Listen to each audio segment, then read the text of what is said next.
Good morning. We back at it. Another episode of Harkham Holistic. If you've been checking out the episodes, you think they're pretty cool, like, subscribe, leave a comment. Let me know what you think. I appreciate it.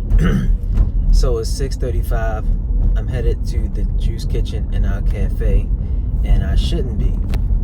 Today I had my presentation, and I planned on just prepping for that all morning, getting my mind right.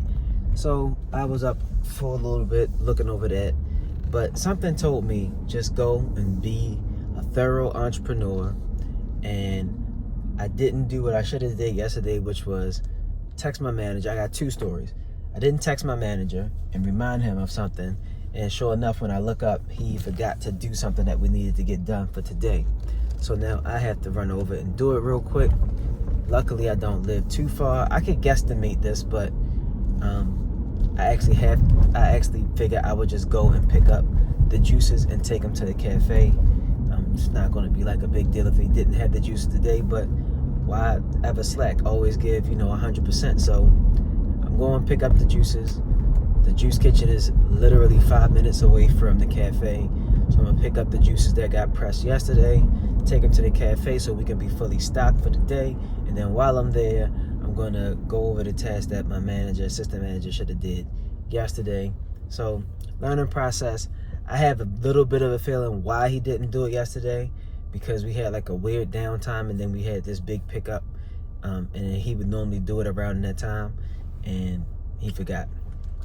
So I will remind him today and let him know that's not a good look, especially since this is one of those weeks where I'm actually not going to be in for a couple of days. So I really need him to start taking better ownership, and then I also need to take it upon myself to stay on top and remind him of things like that. But normally, he's really good at it. We're all human, things happen, but in this case, not really something they should have forgot. He had a lot of time to get it done. Second story, biggest story, entrepreneurship. So entrepreneurship involves having people who work for you. You build something bigger than yourself. Solopreneurship is just having your own business. You offer service, you get paid for it, you work for yourself. To a degree, it's like entrepreneurship, but entrepreneurs employ other people, which means you have to hire people. And I said yesterday how I was bringing in somebody new. That person flaked on me. So that sucks. That really sucks, because I was really disappointed, not upset. And the not so good thing about this is I kind of had a feeling like that was going to happen, because I'm becoming just more aware and becoming a better entrepreneur, a better business owner.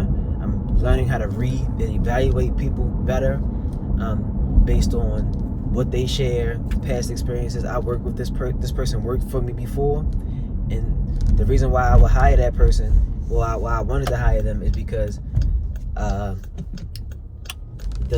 the type of person that they are fits. Like, they fit our business profile, I'll say that. She's into holistic living. She eats a plant-based diet. She has a very pleasant spirit. Really nice person. She had to leave before based on circumstances that didn't have to do with her. But because I know the type of things that she has to deal with outside of our job and how it impacts her, I had a feeling that it could be some inconsistency there. But I was willing to give her another chance. She just came by one day and visited, not really coming to just ask for a job, but she literally came and found us, which lets me know how much she liked the business, right? It's like she really appreciated what we offer, what we serve. And that was really cool. That was significant. That was like, hey, this person is still tapped in, because they've been gone for months. Like, they had to move back to a different city, and then they came back to Baltimore, and they came and found us. So I was like, you know what? To me, that looked like, like a real connection to the business. I was like, you know what? This person might really be down for good part. So on their way out, they was like, hey, you need some help, let me know. Especially since school year about to start, it's about to get busy again. And I was like, I'm literally about to start looking for people and recruiting. And here's the thing, even though I had that funny feeling, I was like, I'm still gonna give them a chance. And what it does is, because they worked with me before, they familiar with our product, it cuts down on my time having to train. And that's the thing I like least about being a business owner. I don't like training. I don't like the process of it, right? But something that you gotta get done. Now, here's how I'm responding to that. I have to hire people anyway. Talk with my assistant manager, I was like, yo, do we give her another chance? I know the truth is, no. They already flaked. I gave him an extension yesterday. Like, all right, if you can't come in right now, can you come in a couple hours? You know, they never hit me back. They're out of there. I'm on to the next. Now I know what I got to do is, even this is not some high level or entry level position that's salaried and this, that, and the third. I get it. It's food service. But I take my business serious. The customers take our business serious because they know we show up and we deliver.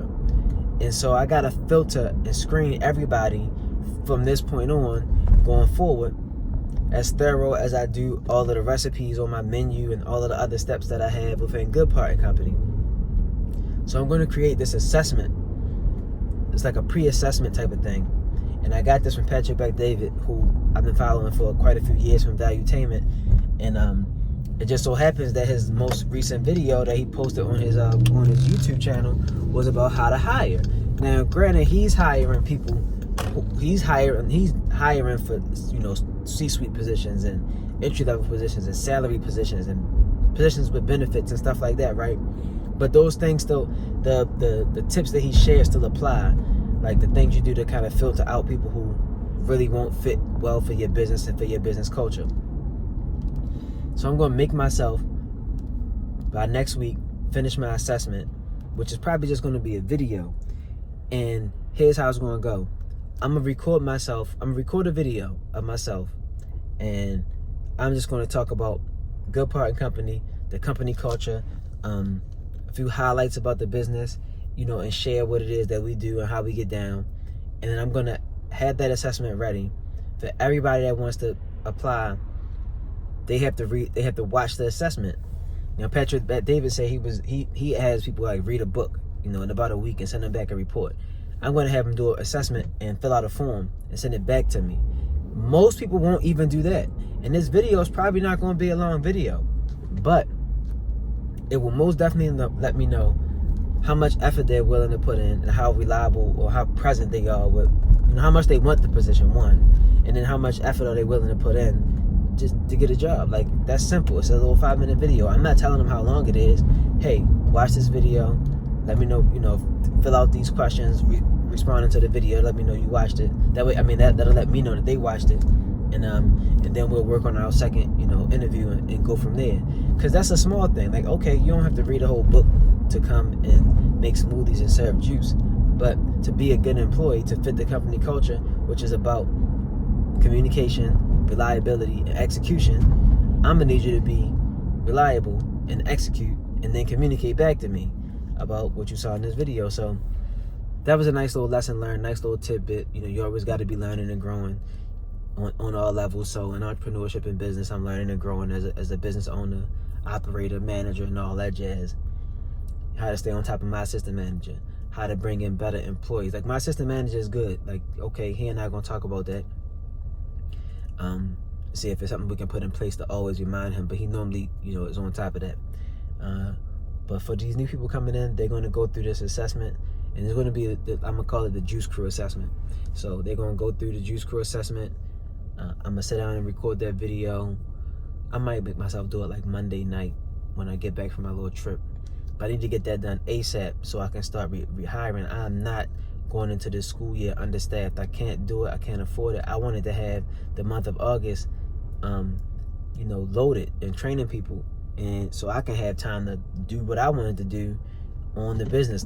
But now I still got to spend time in the cafe. So we'll see how that goes. You know, really being honest, right now, even though it's we living like it's in a recession. The government hasn't said it yet, but whatever. Times are weird and people don't want to work. I don't get it, but that's okay. It don't matter. I'm going to work it out. I'm going to find people who want a job. I have a job for them. I can pay more than minimum wage, and it's a great company, and company culture is growing. It's about to start booming. It's going to be busy. You're going to know that you're valued because, one, the customer's going to be on that ass. They're going to be in there buying smoothies, buying bowls, buying juice. got new uniforms coming. We got new events coming for the brand.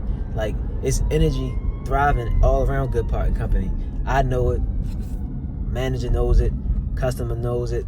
You know, you can go to social media, see we active, we getting busy. So I know the value of working with and for Good Part Company.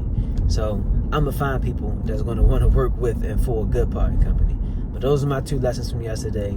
Gotta stay on top of the things that you know to stay on top of. Don't waste time. You know, I kind of gave him the chance to not mess up, but not mess up. But it still was on me to remind him. But it's a part of his job, so he can't forget that anymore. Second, hiring is tough. You gotta figure that out. You gotta work that out. And now I'm up driving to the shop when I didn't want to. So I'm about to pull up on the juice kitchen, pick up these juices and take them up the street. And I'm out. Talk to you guys later.